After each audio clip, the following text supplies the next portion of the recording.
والصلاة والسلام على سيد الأنبياء والمرسلين. أما بعد فقد قال الله تبارك وتعالى في كلامه الكريم: أعوذ بالله من الشيطان الرجيم، بسم الله الرحمن الرحيم. يا أيها الذين آمنوا اتقوا الله وابتغوا إليه الوسيلة. صدق الله العظيم وصدق رسوله النبي الكريم. سچا ہمارا مالک اور سچا ہمارا خالق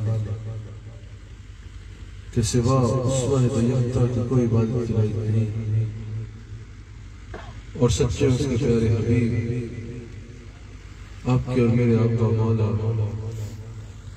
رحمت للعالمین خاتم النبیین حضرت سیدنا و مولانا محمد رسول اللہ صلی اللہ علیہ وآلہ وسلم کہ جن کے ذکر کی اس خوبصورت محفل میں میں اور آپ حاضر ہیں. الحمدللہ کافی دیر سے یہاں حضور کی بارگاہ میں ہدایت عقیدت پیش کیے جا رہے ہیں. اللہ کریم اپنی بارگاہ میں قبول فرمائے، سجانے والوں کو سجانے پر اور آپ آنے والوں کو آنے پر اجر عظیم عطا فرمائے. الحمدللہ میرے ساتھ مفتی احمد سنت حضرت قبلہ مفتی عامر صاحب مدد اللہ العالی کراچی سے تشریف لائے. اللہ تعالی حضرت کی بھی عزتوں میں اضافہ فرمائے اور اہل سنت کو ان علماء حق سے استفادہ کرنے کی توفیق عطا فرمائے. وقت رات کا کافی گزر چکا ہے. میں نے اختصار کے ساتھ وقت کے اعتبار سے نہایت اختصار سے آپ کے آگے بیان کرنا ہے. جتنی دیر گفتگو کروں گا آپ سب کی بھرپور توجہ درکار ہے. میں نے قرآن کی آیت پڑھی، یاد رکھیے گا اہل سنت کو جہاں اعمال میں قابل ہونا چاہیے، اعمال میں سستی نہیں ہونی چاہیے، وہیں الحمدللہ اس بات پر اللہ کا شکر ادا کرنا چاہیے کہ اللہ کریم نے ہمیں پکا مضبوط عقیدہ عطا کیا ہے. اللہ تعالیٰ نے ہمیں حضور علیہ السلام کی ذات مبارکہ کے بارے میں، حضور کی ذات اقدس کے معاملے میں وہ عقیدہ عطا کیا ہے جو صحابہ کرام کا عقیدہ تھا، جو اہل حق کا عقیدہ ہے.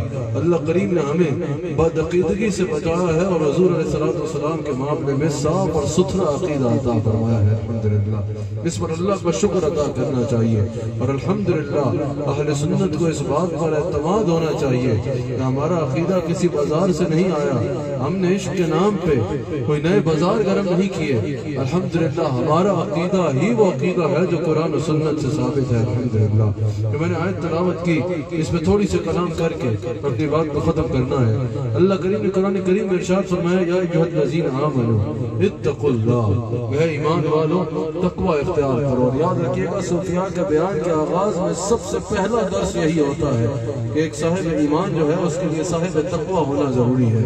خانقاہوں سے وابستہ جو صوفیاء ہیں، جو اہل سنت کے مشائخ ہیں، ان کا سب سے پہلا درس ہی یہ ہوتا ہے کہ انسان صاحب تقوی ہو جائے. اہل سنت کو، حضور علیہ السلام کے غلاموں کو صاحب تقوی ہونا چاہیے. اب تقوی کیا ہے؟ اگر تقوی کی ایک لفظ میں، ایک جملے میں تعریف کی جائے تو مفسرین فرماتے ہیں کہ تقوی اس کو کہتے ہیں، اللہ کا خوف یقیناً تقوی ہے. مفسرین کہتے ہیں تقوی اس کو کہتے ہیں کہ جہاں اللہ تعالیٰ نے انسان کو حاضر رہنے کا حکم دیا ہے نا، وہاں سے کبھی اللہ انسان کو غیر حاضر نہ پائے، اور جہاں اللہ تعالیٰ نے انسان کو غیر حاضر رہنے کا حکم دیا ہے وہاں کبھی اللہ انسان کو حاضر نہ پائے. اس کو تقوی کہتے ہیں. یعنی جو اللہ کریم نے کرنے کو کہا انسان ہر صورت میں وہ کرے، اور جس کے اللہ کریم نے روک دیا انسان اس سے رک جائے، اس کو تقوی کہتے ہیں. یعنی انسان نیک اعمال کرے، اعمال صالح کرے اور گناہوں سے، اعمال بد سے بچے. یہ تقوی ہے، یہ تقوی ہے، یہ اللہ کا خوف ہے کہ انسان وہ کرے جو اللہ نے کہا اور اس سے رک جائے جس سے اللہ نے روکا۔ اللہ کا خوف یہی ہے نا۔ اللہ کا خوف صرف یہ کہنے سے تو نہیں ہوگا کہ میں اللہ سے ڈرتا ہوں۔ صرف اگر وہ کہتا رہے کہ میں اللہ سے ڈرتا ہوں تو اس کو خشیت الہی اور اللہ کا خوف نہیں کہیں گے۔ اللہ کا خوف کسی میں ہے یا نہیں اس کا اظہار اس کے عمل سے ہوگا۔ صوفیاء کہتے ہیں کہ جب تم گناہ کرتے رہتے ہو، بلکہ حضرت سیدنا غوث اعظم رضی اللہ تعالیٰ عنہ جن کا یہ مہینہ بھی چل رہا ہے، آپ فرماتے ہیں کہ اگر ایک انسان گناہ کرنے لگتا ہے، وہ آگے بھی دیکھتا ہے، پیچھے بھی دیکھتا ہے، دائیں بھی دیکھتا ہے اور بائیں بھی دیکھتا ہے کہ کوئی دیکھ تو نہیں رہا، اور اگر کوئی دیکھ نہ رہا ہو وہ آگے بڑھ کے گناہ کر لیتا ہے اور پھر کہتا ہے کہ میں اللہ سے ڈرتا ہوں، وہ اس دعوے میں جھوٹا ہے۔ جب اس نے دائیں دیکھا، جب اس نے بائیں دیکھا، جب اس نے آگے اور پیچھے دیکھا تو اس کو چاہیے تھا ایک مرتبہ اوپر بھی دیکھ رہے کہ اللہ ہر حال میں دیکھ رہا ہے، اللہ مجھے ہر حال میں دیکھ رہا ہے۔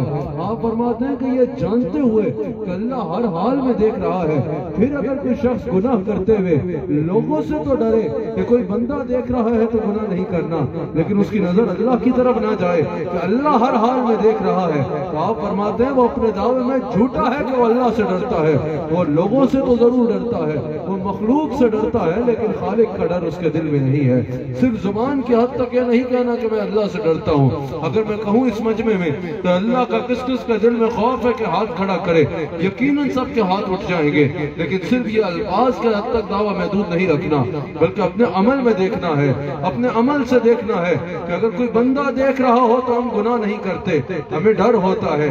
اللہ ہم جانتے ہیں کہ ہر حال میں دیکھ رہا ہے، اور پھر ہم گناہ جو ہے تنہائی میں کرتے ہوئے سوچ بھی نہیں آتی دل میں کہ اللہ دیکھ رہا ہے۔ تو اس دعوے پہ غور ضروری ہے کہ کیا یہ دعویٰ صرف لفظ کی حد تک موجود ہے کہ کیا یہ ہمارے عمل میں بھی نظر آتا ہے۔ سب سے پہلے ضروری ہے کہ انسان صاحب تقوی ہو جائے۔ یا ایھا الذین آمنوا اتقوا اللہ، اے ایمان والو تقوی اختیار کرو، صاحب تقوی ہو جاؤ۔ پھر کیا فرمایا وابتغوا الیہ الوسیلہ۔ اب ہمارا اہل سنت کا ایک مزاج ہے، ہمیں اللہ کریم سے کچھ بھی مانگنا ہو تو حضور کے وسیلے سے مانگتے ہیں۔ بتاؤ کس کس کا یہ مزاج ہے؟ جب بھی کچھ چاہیے ہو تو حضور علیہ السلام کا وسیلہ اپناتے ہیں۔ ہمارا یہ عقیدہ ہے کہ ہمیں اللہ تعالیٰ نے جو کچھ عطا فرمایا حضور کا صدقہ عطا فرمایا۔ ہم اللہ سے جو مانگتے ہیں حضور علیہ السلام کے وسیلے سے مانگتے ہیں، اور حضور علیہ السلام کا وسیلہ ہی ہمارا ایمان ہے کہ اللہ ہمیں سب کچھ عطا فرماتا ہے۔ اللہ کریم نے فرمایا یا ایھا الذین آمنوا اتقوا اللہ، اے ایمان والو تقوی اختیار کرو۔ اس کے بعد کیا فرمایا وابتغوا الیہ الوسیلہ، اور اس کی طرف وسیلہ تلاش کرو۔ اب یہاں پر حضرت شیخ زید بن حسن کوسی رحمہ اللہ ارشاد فرماتے ہیں کہ یہاں پر وسیلے کا ذکر جو ہے یہ عموم کے ساتھ آیا ہے، اس سے توسل بالاعمال بھی مراد ہے اور توسل بالاشخاص بھی مراد ہے، یعنی اس سے اعمال کا وسیلہ بھی مراد ہے کہ اللہ کی بارگاہ میں اعمال کا وسیلہ بھی پیش کیا جا سکتا ہے۔ اور کہا صرف اعمال کا وسیلہ مراد نہیں ہے بلکہ توسل بالاشخاص، اس سے شخصیات کا وسیلہ بھی مراد ہے، یعنی اللہ کی بارگاہ میں اس کے برگزیدہ بندوں کو بھی وسیلہ بنایا جا سکتا ہے۔ اور تفسیر علوسی میں، تفسیر روح المعانی میں امام علوسی کہتے ہیں کہ تمام دلائل کو دیکھنے کے بعد اس آیت کی تفسیر میں امام علوسی کہتے ہیں کہ تمام دلائل کو دیکھنے کے بعد میں اس نتیجے پہ پہنچا ہوں کہ رسول اللہ صلی اللہ علیہ وآلہ وسلم کا وسیلہ اپنانا، اللہ کی بارگاہ میں حضور کا وسیلہ پیش کر کے دعا مانگنا، یہ جائز ہے۔ نہ صرف جائز ہے بلکہ اگر کوئی حضور کا وسیلہ اپنائے گا تو یہ عین قرآن کے حکم کے مطابق ہے، وہ قرآن کے رستے پہ چل رہا ہوگا۔ اور پھر امام علوسی نے یہ الفاظ نقل کیے کہ اگر کوئی ان الفاظ میں دعا کرتا ہے کہ یا اللہ میں تیری بارگاہ میں تیرے حبیب سیدنا محمد رسول اللہ صلی اللہ علیہ وآلہ وسلم کا وسیلہ پیش کر کے عرض کرتا ہوں مجھ پہ کرم فرما، آپ فرماتے ہیں بالکل اس آیت کے مطابق وہ شرعاً جائز ہوگا، وہ شرعاً جائز ہوگا۔ اب لوگ سوال کرتے ہیں ہم سے کہ کیا رسول اللہ کا وسیلہ مانگنا جائز ہے یا نہیں جائز؟ لوگ اس وسیلہ مانگنے سے روکتے ہیں۔ آج میں آپ کے آگے بیان کرتا ہوں الحمدللہ ہمارا اہل سنت کا یہ عقیدہ قرآن اور سنت سے ثابت ہے کہ رسول اللہ صلی اللہ علیہ وآلہ وسلم کا وسیلہ مانگنا صرف جائز نہیں ہے بلکہ رسول اللہ صلی اللہ علیہ وآلہ وسلم کا وسیلہ مانگنا قرآن کریم میں اللہ کا حکم ہے، یہاں تک کہ رضا الہی کو مشروط کیا گیا وسیلہ مصطفیٰ کے ساتھ۔ صرف یہ نہیں کہا کہ اگر حضور کا وسیلہ مانگ لو تو اچھا ہے، نہ بھی مانگو تو تمہاری مرضی، بلکہ یہ کہا گیا کہ اگر ہماری رضا چاہتے ہو تو واحد یہ رستہ ہے کہ مصطفیٰ علیہ السلام کا وسیلہ اپنانا ہوگا۔ حضور کا وسیلہ مانگنا صرف جائز ہی نہیں، صرف مناسب ہی نہیں، بلکہ حضور کا وسیلہ مانگنا اللہ نے قرآن میں لازم فرمایا ہے۔ اگر کوئی اللہ کے برگزیدہ بندوں میں شامل ہونا چاہتا ہے تو اس کے لیے لازم ہے کہ وہ حضور کا وسیلہ اپنائے۔ میں آگے بیان کرتا ہوں۔ اچھا، میں نے ایک مرتبہ یہ بیان کیا کہ بھئی قیامت کے دن ہماری بخشش حضور کے وسیلے سے ہوگی، حضور علیہ السلام کے وسیلے سے حضور کا صدقہ بخشش مانگا کرو۔ ایک صاحب اٹھ گئے، کہا نہیں بھائی آپ نے نامناسب بات کی ہے، یہ بات تو آپ کی بالکل شرعاً جائز نہیں ہے۔ میں نے کہا بھی کیا ایسا کہہ دیا میں نے؟ انہوں نے کہا نہیں بھائی، آپ کہہ رہے ہو قیامت کے دن حضور کا وسیلہ ہوگا، قیامت کے دن اللہ اور بندے کے درمیان کوئی وسیلہ نہیں ہونا، جسے اللہ چاہے گا بخش دے گا، جسے نہیں چاہے گا نہیں بخشے گا۔ قیامت کے دن اللہ اور بندے کے درمیان کوئی وسیلہ نہیں ہوگا۔ میں نے کہا اس میں تو کوئی شک نہیں کہ جسے اللہ چاہے گا بخشے گا اور جسے نہیں چاہے گا نہیں بخشے گا، وہ بے نیاز بادشاہ ہے، اس کے آگے کسی کا زور نہیں، اس میں تو کوئی اختلاف نہیں کہ بخشش اس کی مرضی پہ ہونی ہے۔ لیکن میں نے کہا یہ وسیلے کی بات پر ذرا نظر ثانی کر لیجئے۔ انہوں نے کہا نہیں، اللہ اور بندے کے درمیان قیامت کے دن کوئی وسیلہ نہیں ہوگا۔ آپ کو سمجھ میں آ رہی ہے؟ کہا اللہ اور بندے کے درمیان قیامت کے دن کوئی وسیلہ نہیں ہونا۔ میں نے کہا اچھا یہ بتائیے قیامت کے دن یہ جو میزان قائم کیا جائے گا اس میں کیا ہوگا؟ کہا اس میں ایک طرف نیکیاں رکھی جائیں گی اور دوسری طرف گناہ رکھے جائیں گے۔ میں نے کہا پھر کیا ہوگا؟ کہا اگر گناہ زیادہ ہوئے تو جہنم میں جانا پڑے گا اور اگر نیکیاں زیادہ ہو گئی تو جنت مقدر ٹھہرے گی۔ میں نے کہا پھر بتائیے گا یہ جنت میں کیسے جانا ہے؟ کہا میزان قائم کیا جائے گا، ایک طرف گناہ رکھے جائیں گے دوسری طرف نیکیاں رکھی جائیں گی، گناہ زیادہ ہوئے تو جہنم میں جائیں گے، نیکیاں زیادہ ہوئی تو جنت میں جائیں گے۔ میں نے کہا یہ نیکیاں زیادہ ہوئی تو کیا ہوگا؟ کہا نیکیاں زیادہ ہوئی تو جنت میں جائیں گے۔ میں نے کہا بتاؤ نیکی وسیلہ بنی یا نہیں بنی؟ سمجھ آ رہی ہے یا نہیں؟ میں نے کہا نیکی وسیلہ بنی یا نہیں بنی؟ کہا کہ قیامت کے دن کوئی وسیلہ ہونا ہی نہیں ہے۔ تو میں نے کہا میزان پہ آپ کے ابا کو تو نہیں بٹھایا جانا، میزان پہ ایک طرف نیکیاں رکھی جائیں گی دوسری طرف گناہ رکھے جائیں گے، خود کہہ رہے ہو نیکیاں زیادہ ہوئی تو جنت جائیں گے، تو پتہ چلا نیکی وسیلہ بنی نا۔ کہا ہاں ہاں توسل بالاعمال کو اب ٹھیک ہے، توسل بالاعمال تو وہ بھی ہمیں یاد آ گیا، وہ جو غار کے دہانے پہ پتھر آ گیا تھا دروازے پہ، اعمال کے وسیلے سے ہٹا تھا۔ کہا ٹھیک ہے توسل بالاعمال جائز ہے، کہا توسل بالاعمال تو ٹھیک ہے لیکن حضور علیہ السلام کا توسل نہیں ہوگا۔ میں نے کہا اسی پہ آگے بات کر لیتے ہیں۔ چلو آپ توسل بالاعمال تک تو آنے کی مہربانی فرما چکے ہو، توسل بالاعمال کے تو قائل ہو چکے ہو، اب آگے چلتے ہیں۔ کہا ہاں نیکیوں کا وسیلہ ہوگا لیکن سرکار کا وسیلہ نہیں ہوگا۔ میں نے کہا یہ بتاؤ میزان پہ جو اعمال رکھے جائیں گے کیا حضور علیہ السلام کی ذات تو حضور کی ذات ہے، اگر کوئی ناخون بھی اس ترتیب سے کاٹتا ہوگا، بڑے کاموں کو چھوڑو، کوئی ناخون بھی اس ترتیب سے کاٹے گا جس ترتیب سے حضور نے کاٹے، میں نے کہا کہ یہ عمل وسیلہ نجات بنے گا یا نہیں بنے گا؟ کہا بالکل سنت ہے، میزان پہ رکھا جائے گا اور وسیلہ نجات بنے گا۔ میں نے کہا اگر کوئی حضور کا نام بھی لیتا ہوا یہ عمل وسیلہ نجات بنے گا یا نہیں بنے گا؟ کہا بالکل حضور کی مدح سرائی ہے، یہ میزان پہ رکھا جائے گا اور وسیلہ نجات بنے گا۔ میں نے کہا اگر کوئی جوتے بھی اس ترتیب سے جھاڑ کے پہنتا ہوا کہ حضور کی سنت ہے، حضور نے جوتوں کو جھاڑ کے پہنا، کیا یہ عمل وسیلہ نجات بنے گا یا نہیں بنے گا؟ کہا بالکل اگر سنت کی نیت سے کیا تو بنے گا۔ میں نے کہا نادان، جس کی ادائیں وسیلہ بن رہی ہے اس کی ذات اقدس کا عالم کیا ہوگا؟ جس کی ادائیں وسیلہ بن رہی ہیں، جس کی ادائیں بخشش کا وسیلہ قیامت کے دن بن رہی ہیں، اس کی ذات اعلیٰ کا عالم کیا ہوگا؟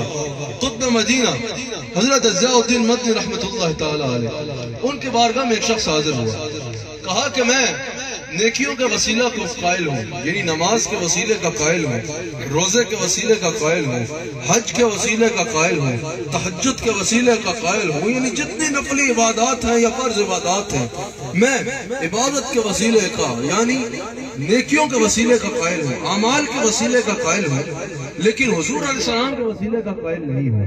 یعنی میں نماز کا وسیلہ ہوگا اس کا قائل ہوں, روزہ وسیلہ بن جائے گا اس کا قائل ہوں, حج وسیلہ بن جائے گا اس کا قائل ہوں, لیکن حضور وسیلہ بنیں گے اس کا قائل نہیں ہوں. اللہ اکبر. یہ جو صوفیاء ہوتے ہیں نا, ان کی ایک ایک بات میں ایسا مفہوم ہوتا ہے کہ یہ ایک جملے میں وہ کچھ سمجھا جاتے ہیں جو میرے جیسا گھنٹوں میں نہ سمجھا سکے. ضیاء الدین مدنی رحمہ اللہ نے فرمایا اچھا میرے پاس بیٹھو, کہا مجھے یہ بتاؤ کہ تم نیکیوں کے وسیلے کے قائل ہو؟ کہا بالکل قائل ہو. کہا حضور کے وسیلے کے قائل نہیں ہو؟ کہا نہیں ہو. ضیاء الدین مدنی رحمہ اللہ نے فرمایا کہ اچھا یہ بتاؤ کہ تمہارے پاس نماز کا وسیلے کے قائل ہونا؟ کہا ہوں. کہا کوئی نماز ایسی ہے جس کی مقبولیت پہ یقین ہو؟ کہا نہیں. یعنی کوئی نماز ایسی ہے کہ یقین ہو کہ وہ میں نے پڑھ لی اور قبول ہو گئی ہے؟ کہا ایسی تو کوئی نماز نہیں, ہم نے پڑھ لی, اللہ قبول کرے نہ کرے یہ اس کی مرضی ہے. کہا اچھا ٹھیک ہے, روزے کے وسیلے کی بھی قائل ہو؟ کہا بالکل ہو. کہا یہ بتاؤ کوئی روزہ ایسا ہے جس کی مقبولیت پہ قسم کھا سکو؟ کہا نہیں. ہم نے رکھ لیا, اللہ قبول کرے نہ کرے ہمیں کیا پتا مقبول ہے یا نہیں. کہا ٹھیک ہے. کہا حج کے وسیلے کے قائل ہو؟ تہجد کے وسیلے کے قائل ہو؟ کہا بالکل ہوں. کہا کوئی حج, کوئی شب داری ایسی ہے جس کی مقبولیت میں یقین ہو کہ وہ قبول ہو چکی ہے؟ کہا ہم نے کر لیا, قبول ہے یا نہیں؟ مقبولیت میں یقین نہیں. ضیاء الدین مدنی رحمہ اللہ نے کہا اب بتاؤ کیا حضور کی ذات کی مقبولیت میں یقین ہے یا نہیں؟ کہا ان کی مقبولیت میں شک تو انسان کو کافر کر دیتا ہے, ان کی مقبولیت میں تو حلف دی جا سکتی ہے کہ وہ مقبول ہی مقبول ہے. ضیاء الدین مدنی بولے کہ تمہیں جس کی مقبولیت میں شک ہے اس کے وسیلے کا تو قائل ہو, اور جس کی مقبولیت میں شک کافر کر دیتا ہے اس کے وسیلے سے بھاگتے ہو. کہا جب بھی مانگو تو وسیلے سے انہی کے مانگو, اس وسیلے سے کرم اور دوبارہ ہوگا. کہا جس میں شک ہے اس کے تو قائل ہو, جس کی مقبولیت میں شک ہے ہی نہیں اس کے وسیلے سے بھاگتے ہو. کہا اللہ سے جب مانگنا ہو تو رسول اللہ صلی اللہ علیہ وآلہ وسلم کا صدقہ اور وسیلہ مانگا کرو. امام مالک کی بارگاہ میں دا بادشاہ ابو منصور نے پوچھا کہ میں رسول اللہ صلی اللہ علیہ وآلہ وسلم کی بارگاہ میں حاضر ہوا ہوں مدینہ پاک میں مواجہ شریف کی طرف منہ کر کے دعا مانگوں یا بیت اللہ کی طرف منہ کر کے دعا مانگوں؟ حضرت امام مالک نے کہا کہ تم ان سے منہ پھیرتے ہو, یہ میرا بھی وسیلہ ہے, یہ تمہارا بھی وسیلہ ہے, یہ ہمارے باپ آدم کا بھی وسیلہ ہے, جو مانگنا ہے ان کی طرف منہ کر کے مانگو. حضور علیہ السلام کا وسیلہ بنانا, لوگ پوچھتے ہیں کہ آج حضور کا وسیلہ جائز ہے یا نہیں. یاد رکھیے گا حضور علیہ السلام کا وسیلہ تب بھی مانگا جاتا تھا جب حضور کا میلاد بھی نہیں ہوا تھا. حضور کا وسیلہ تب بھی مانگا جاتا تھا جب میلاد ہو جاتا, لیکن اعلان نبوت بعثت مبارک سے پہلے بھی وسیلہ مانگا گیا.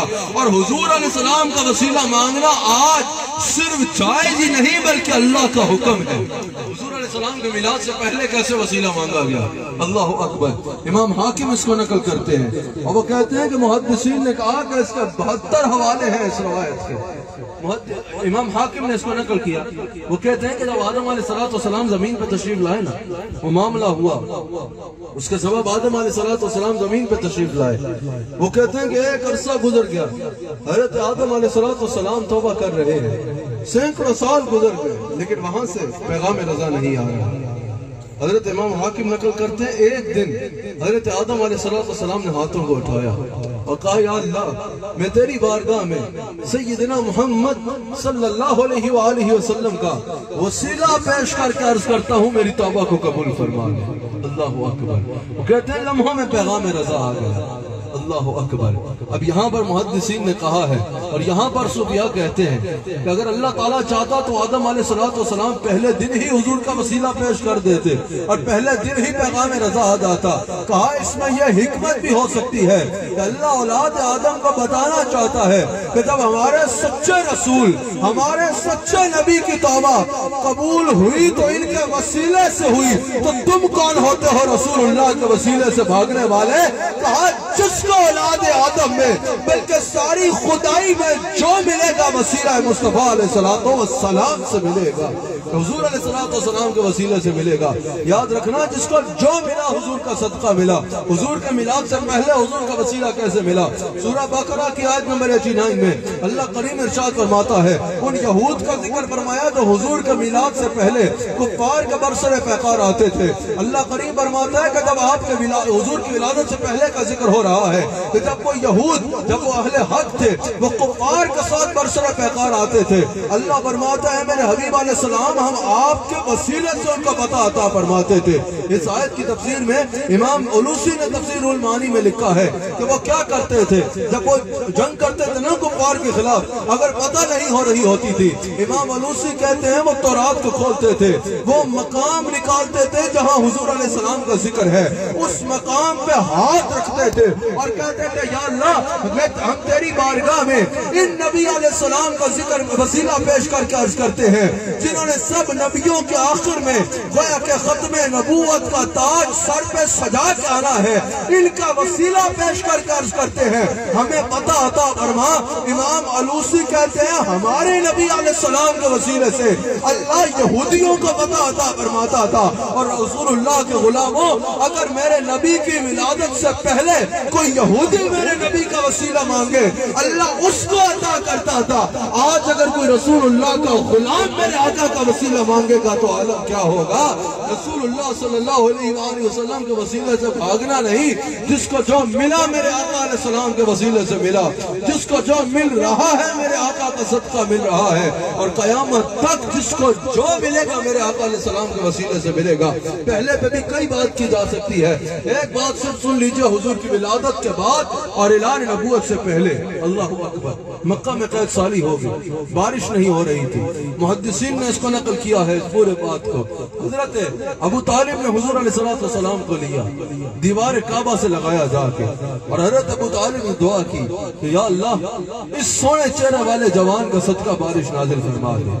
اسی وقت مکہ میں بارش برسنا شروع ہو گئی، وہ قید ساری دور ہو گئی اور بارش برسنا شروع ہو گئی۔ پھر جب حضور علیہ السلام کے اعلان نبوت کے بعد 3 سال بعد حضرت ابو طالب رضی اللہ تعالیٰ عنہ نے حضور علیہ السلام کی شان کو بیان کرتے ہوئے اشعار کہے، ان میں یہ اشعار کہے کہ یہ وہ حضور علیہ السلام کا ذکر کرتے ہوئے کہا کہ یہ وہ ہیں کہ جن کے وسیلے سے بارش مانگی جاتی ہے اور اللہ ان کے وسیلے سے بارش نازل کرتا ہے۔ حضرت ابو طالب کے یہ اشعار بخاری میں بھی موجود ہیں کہ ان کے وسیلے سے اللہ بارش نازل کرتا ہے، یہ یتیموں کا فریاد رس ہے اور بیواؤں کے ملجا ماوا ہے، یہ یعنی سب کے حاجت روا ہے۔ اور حضرت ابو طالب کے یہ اشعار بخاری میں بھی موجود ہیں کہ ان کے وسیلے سے بارش مانگی جاتی ہے اور ان کے وسیلے سے اللہ بارش کو نازل کرتا ہے۔ پتہ چلا کہ رسول اللہ صلی اللہ علیہ وآلہ وسلم کے میلاد سے پہلے کے بعد حضور کے اعلان نبوت سے پہلے بھی وسیلہ مانگا گیا،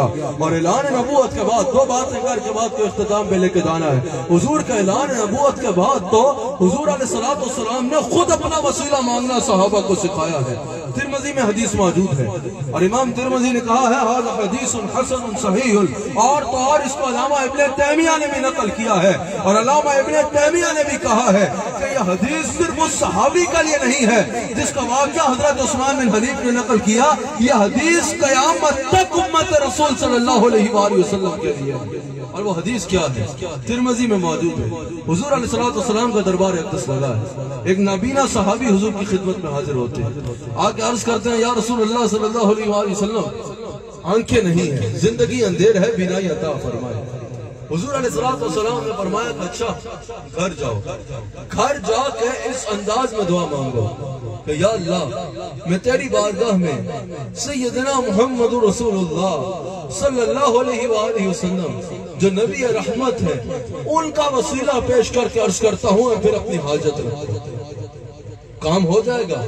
نہیں۔ حضور نے فرمایا پھر یہ کرو، یہ ترمذی میں حدیث موجود ہے کہ گھر جا کے مجھے مخاطب کرو اور کہو یا رسول اللہ میں نے آپ کا وسیلہ پیش کر کے اللہ کے حضور اپنی عرض کر دی ہے۔ اب سوال یہ ہے کہ حضور سامنے بیٹھے ہیں اور فرما رہے ہیں گھر جا کے کہو یا رسول اللہ میری سفارش کر دے۔ اب سامنے بیٹھا ہے وہ صحابی، تو سامنے بیٹھ کے کیوں نہیں فرمایا کہ ابھی مجھ سے عرض کرو تاکہ میں سفارش کروں؟ حضور فرما رہے ہیں جا گھر جا کے مجھے کہو کہ میں سفارش کروں. اس کی وجہ یہ ہے حضور بتانا چاہتے ہیں جیسے میں مدینہ پاک آنے والوں کی سنتا ہوں ویسے ہی دنیا کے کسی مقام سے بھی کوئی پکارے میں اس کے پکار کو سنتا ہوں.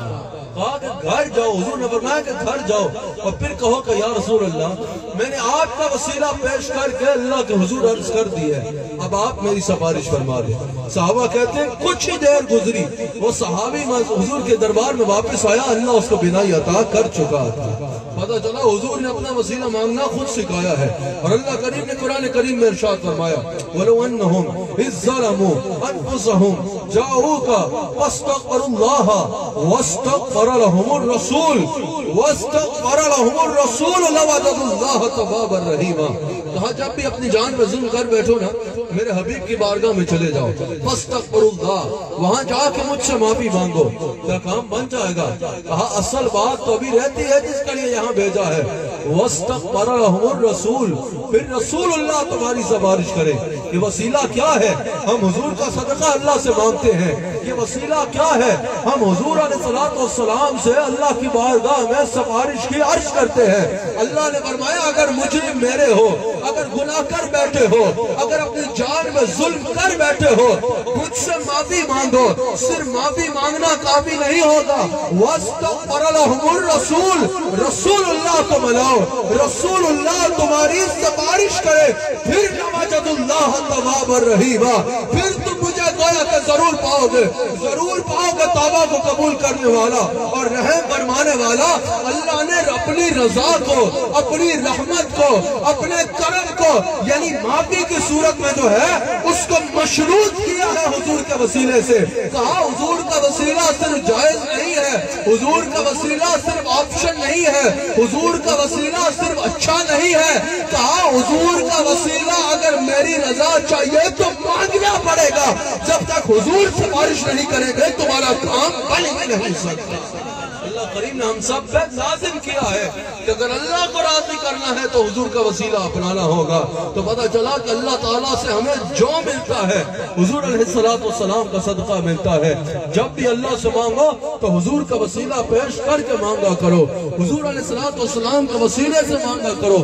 حضور علیہ السلام کے وسیلے سے کرم اور دوبالا ہوتا ہے. حضور علیہ السلام کے جب انسان وسیلے سے مانگتا ہے تو اللہ کریم کی ان رحمتوں کا نزول ہوتا ہے جن کا انسان تصور بھی نہیں کر سکتا.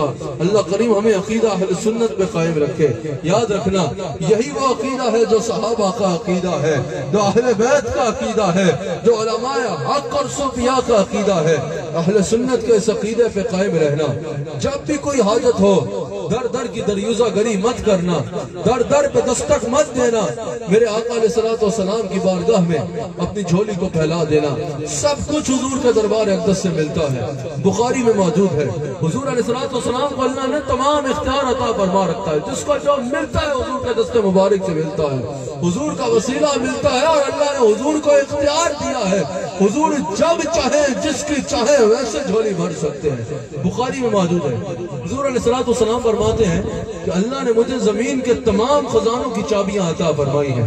اللہ اکبر. امام احمد رضا خان بریلوی رحمت اللہ تعالی علیہ اعلیٰ حضرت اس حدیث کی تشریح کرتے ہوئے کہتے ہیں کہ حضور نے صرف یہ نہیں فرمایا کہ اللہ نے مجھے رحمت کی چابی دی ہے, رزق کی چابی دی ہے, شفاعت کی چابی دی ہے. کہا کہ اللہ نے مجھے تمام خزانوں کی چابی دی ہے. اعلیٰ حضرت کہتے ہیں ان چابیوں میں رحمت کی چابی بھی ہے, رزق کی چابی بھی ہے, اولاد کی چابی بھی ہے, نعمت کی چابی بھی ہے, شفاعت کی چابی بھی ہے, جنت کی چابی بھی ہے.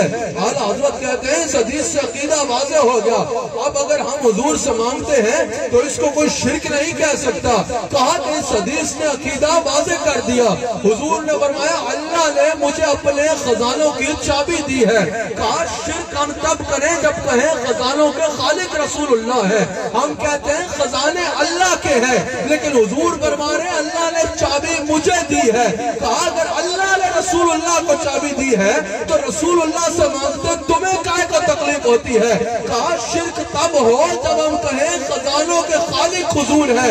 کہا ہم اس حدیث کے مطابق مانگتے ہیں حضور سے, تو حضور نے فرمایا اللہ کے خزانوں کی چابی میرے پاس ہے۔ اعلیٰ حضرت نے کہا سیدھی بات ہے، جس کے ہاتھ میں چابی ہو تالا اس کے اختیار میں ہوتا ہے، جب چاہے کھولے جب چاہے نہ کھولے، جس کے لیے چاہے کھولے جس کے لیے چاہے نہ کھولے۔ اعلیٰ حضرت کہتے ہیں حضور فرما رہے ہیں ہر خزانے کی چابی میرے پاس ہے۔ کہا اگر کسی کو رزق چاہیے دینے والا اللہ ہے، لیکن چابی مصطفیٰ کے پاس ہے، مصطفیٰ کے دروازے پہ آ جائے۔ اگر کسی کو اولاد چاہیے دینے والا اللہ ہے، لیکن چابی مصطفیٰ کے پاس ہے، مصطفیٰ کے پاس آ جائے۔ کہا کہ اگر کسی کو جنت چاہیے چابی مصطفیٰ کے پاس ہے، مصطفیٰ کے پاس آ جائے۔ کہا یہ تو باقی باتیں ہیں نا، اگر کسی کو اللہ بھی چاہیے تو رستہ مصطفیٰ کے پاس ہے، دروازہ مصطفیٰ پہ آ جائے، جس کو جو ملے گا حضور علیہ السلام کے دست کرم سے ملے گا۔ حضور علیہ السلام کے دامن رحمت کو چھوڑ کے، حضور کا دروازہ چھوڑ کے یہ ممکن ہی نہیں ہے کہ کسی کو کچھ مل سکے۔ اعلیٰ حضرت نے ہمیں بتایا نا کہ ہم جو رسول اللہ سے بھیک مانگتے ہیں یہ اپنی طرف سے نہیں مانگتے، وہی رب ہے جس نے آپ کو ہمتن کرم بنایا، ہمیں بھیک مانگنے کو آپ کا آستاں بتایا۔ تجھے حمد ہے خدایا، تجھے حمد ہے خدایا۔ حمد رسول اللہ سے مانگتے ہیں، یہ دروازہ ہمیں اللہ نے خود بتایا ہے۔ اللہ تعالی ہم سب کو حضور کے دامن رحمت سے وابستہ رکھے۔ اللہ کریم اس محفل کو اپنی بارگاہ میں قبول فرمائے۔ اللہ تعالیٰ سجانے والوں کو سجانے پر اور آپ آنے والوں کو آنے پر اجر عظیم عطا فرمائے۔ اللہ تعالیٰ ہم سب کو حضور علیہ السلام سے تا دم آخر وابستہ رہنے کی توفیق عطا فرمائے۔ دوران گفتگو اگر مجھ سے کوئی غلطی ہوئی ہو تو اللہ کی بارگاہ میں توبہ کرتا ہوں۔ بہت ساری مصروفیات تھی، بہت ساری جگہوں میں پہنچنا تھا، اس وجہ سے یہاں پہنچتے تاخیر بھی ہوئی، وہاں بھی بہت مصروفیت تھی، اور صبح 10 بجے ایک بہت امپورٹنٹ میٹنگ ہے، مجھے اس میں بھی شریک ہونا ہے، اس لیے میں اپنی گفتگو کو یہیں پہ اختتام کرتا ہوں۔ اللہ تعالی ہم سب کو حضور علیہ السلام کا نمک حلال اور وفادار رکھے۔ جو میں نے بات کی اسی پر ایک پیغام میری درخواست پہ حضرت قبلہ مفتی عامر صاحب مدد اللہ العالی، یقیناً آپ ان کی ٹی وی پہ زیارت کرتے ہوں گے، ارشاد فرمائیں گے ایک پیغام، اور اس کے بعد یقیناً نعت شریف ہونی ہے۔ میں 2-3 اشعار سن کے اجازت لوں گا۔ میں نے بتایا کہ صبح 10 بجے ایک بہت امپورٹنٹ میٹنگ میں پہنچنا ہے۔ میں 2-3 اشعار سن کے اجازت لوں گا، آپ احباب بیٹھ کے نعت شریف شوق سے سنیے گا۔ اللہ تعالیٰ اس کو قبول فرمائے۔ قبلہ مفتی عامر صاحب کوئی پیغام ارشاد فرمائیں گے، مختصر جس طرح پسند فرمائیں، جتنا پسند فرمائیں، پیغام ارشاد فرمائیں گے، اور اس کے بعد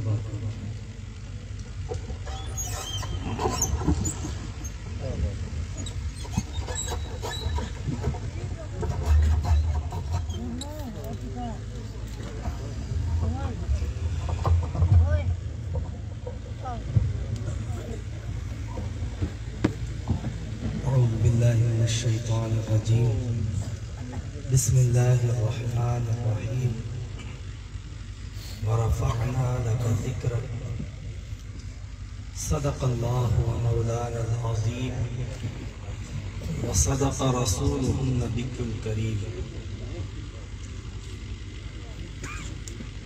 حضرت یوسف علیہ السلام کو جس وقت ان کے بھائیوں نے کنویں میں ڈالا، کچھ لوگ آئے تاجر، انہوں نے نکالا اور پھر کسی بڑے تاجر کو بیچا، یہاں تک کہ مصر میں جا کے حضرت یوسف علیہ السلام کو باقاعدہ بڑے بڑے بازار میں سیل آؤٹ کیا گیا۔ حضرت یوسف علیہ السلام کے خریدار بے شمار تھے۔ ایک چھوٹی سی ایک گڑیا آئی، بہت غریب تھی، تھوڑی سی رقم اس کے پاس تھی، وہ چل پڑی مصر کے بازار میں، اور کسی نے پوچھا کہ اماں کہاں جا رہی ہو؟ کہا کہ یوسف ایک غلام ہے، بہت خوبصورت اور حسین ہے، میں اسے خریدنے جا رہی ہوں۔ تو کسی نے کہا کہ اس کے خریدار بڑے بڑے ہیں، آپ نہیں خرید سکتی ہو۔ گڑیا نے کہا مجھے پتا ہے میں نہیں خرید سکتی ہوں، لیکن میں یہ کوشش تو کر سکتی ہوں کہ میرا نام بھی ان کے خریدار میں آ جائے۔ بلا شبہ اللہ رب العزت نے نبی کریم صلی اللہ علیہ وسلم کو بے پناہ رفعتیں، عظمتیں، بلندیاں عطا فرمائی۔ ہم حضور نبی کریم علیہ السلام کی ثنا و توصیف کا حق کبھی ادا نہیں کر سکتے، لیکن ان کے ذکر کرنے والوں میں یقیناً ہمارا نام تو آ جائے۔ حضرت قبلہ پیر حسان حسیب الرحمان صاحب کے حکم پر چند کلمات کہنے کے لیے نبی کریم صلی اللہ علیہ وسلم کی بارگاہ میں ہدیہ عقیدت، اظہار محبت کرنے کے لیے معمولی سا وقت آپ سے لینا چاہوں گا، اور یقیناً جس محبت کے ساتھ، خلوص کے ساتھ، جس اہتمام کے ساتھ یہاں پر اس علاقے میں اس وقت نبی کریم صلی اللہ علیہ وسلم کی محفل میلاد کا، ذکر رسول کا اہتمام و انعقاد کیا گیا، بلا شبہ یہ آپ کی اپنے نبی صلی اللہ علیہ وسلم سے محبت کا منہ بولتا ثبوت ہے۔ اللہ رب العزت اس کاوش کو قبول و منظور فرمائے۔ اللہ تبارک و تعالی اس کی برکتیں اس کے منتظمین کو، معاونین کو، حاضرین کو عطا فرمائے۔ میں نے ایک آیت پڑھی، اس پر ایک پیغام فقط عرض کروں گا، پوری گفتگو ممکن نہیں ہے، اور یقیناً حضرت قبلہ صاحب کے خطاب کے بعد، قبلہ حسان صاحب کے خطاب کے بعد دراصل تو گفتگو کرنا بے ادبی ہے، وہ کافی ہو جاتا ہے، شافی ہو جاتا ہے، لیکن یقیناً حکم امر پر فوقیت رکھتا ہے۔ اللہ رب العزت نے فرمایا کہ میرے حبیب ہم نے آپ کے ذکر کو رفعت عطا فرمائی، یعنی نبی کریم علیہ السلام کے نام کو اللہ نے بلندی عطا فرمائی۔ اس میں کوئی شک نہیں کہ جب کسی کے نام کو بلندی عطا کی جاتی ہے تو اس کا مطلب یہ ہوتا ہے کہ اس کے نام کو عزت اور شرف عطا کیا جائے، یعنی جب کسی کا ذکر کیا جائے، تذکرہ تو ہر ایک کا ہوتا ہے، لیکن دیکھا جائے گا کہ اس کا ذکر بالخیر ہوتا ہے یا نہیں۔ اگر اس کا ذکر خیر کے ساتھ ہوتا ہے، ان کا ذکر سن کر لوگ جھوم جاتے ہیں، ان کا نام سن کے دلوں میں محبت کے جذبات امڑنے لگتے ہیں، تو سمجھو اللہ نے اس کے ذکر کو رفعت اور عظمت عطا کی۔ ذکر تو ہر ایک کا ہوتا ہے، لیکن رفعت اسی کے ذکر کو ملتی ہے کہ جس کا ذکر بالخیر ہو۔ دوسری بات یہ ہے کہ اللہ رب العزت نے جو نبی کریم علیہ السلام کے ذکر کو رفعت اور عظمت عطا فرمائی ہے، ایک یہ ہوتا ہے کہ ہم کسی کو عزت دیں، کسی کو بڑا سمجھیں، اور وہ ہمارے بڑا کہنے سے، سمجھنے سے بڑا ہو جائے۔ ایک وہ بڑا ہوتا ہے کہ جس کو ہم بڑا کہیں تو وہ بڑا ہو جائے، اور ایک وہ بڑا آدمی ہوتا ہے جسے ہم نہ بھی کہیں بڑا، پھر وہ پھر بھی بڑا ہوتا ہے۔ وہ اپنے بڑے ہونے میں، اپنی عظمت اور بلندی میں کسی کے کہنے اور نہ کہنے کا، کسی کے ماننے اور نہ ماننے کا محتاج نہیں ہوتا، بلکہ وہ اپنی ذات میں اور اپنے آپ میں بلند ہوتا ہے۔ نبی کریم علیہ السلام ہمارے کہنے سے بلند نہیں ہوتے، نبی کا ذکر ہماری نعت پڑھنے سے نہیں اونچا ہوتا، بلکہ حضور کی ذات تو وہ ہے کہ جس کے بارے میں خود خدا نے فرمایا وَرَفَعْنَا لَكَ ذِكْرَكَ، میرے حبیب آپ کے ذکر کو رفعتیں، عظمتیں، بلندیاں ہم نے عطا کی ہیں۔ تو جب حضور علیہ السلام کی ذات کو خود خدا پاک نے رفعتیں اور عظمتیں عطا کر دی ہوں، تو بھلا کسی کی کیا مجال کہ آپ کے ذکر کو پست کر سکے یا انکار کر سکے۔ حضور کا ذکر کسی کے ماننے اور نہ ماننے کا محتاج نہیں ہے، کیونکہ اس ذات کو اللہ نے بلند کر دیا۔ ہم اس لیے ذکر کرتے ہیں کہ اس عظیم ذکر کی برکت سے، اس عظیم ذکر کی محفل کی برکت سے اللہ تبارک و تعالی ہمیں بھی عظمت عطا فرما دے۔ دیکھیں صبح ہر جگہ بات ہوگی کہ کل فلاں جگہ پہ محفل میلاد تھی، فلاں نے کی تھی، فلاں بھی گیا تھا، فلاں بھی گیا تھا۔ اس ذکر کی برکت سے آپ کا ذکر ہوگا۔ تو جس ذات کو اللہ نے رفعت عطا کی ہے، ہم نے نہیں کی۔ ہم جب ان کا ذکر کرتے ہیں تو اللہ تعالیٰ ان کی برکت سے ہمارے ذکر کو بھی رفعت عطا کرتے ہیں۔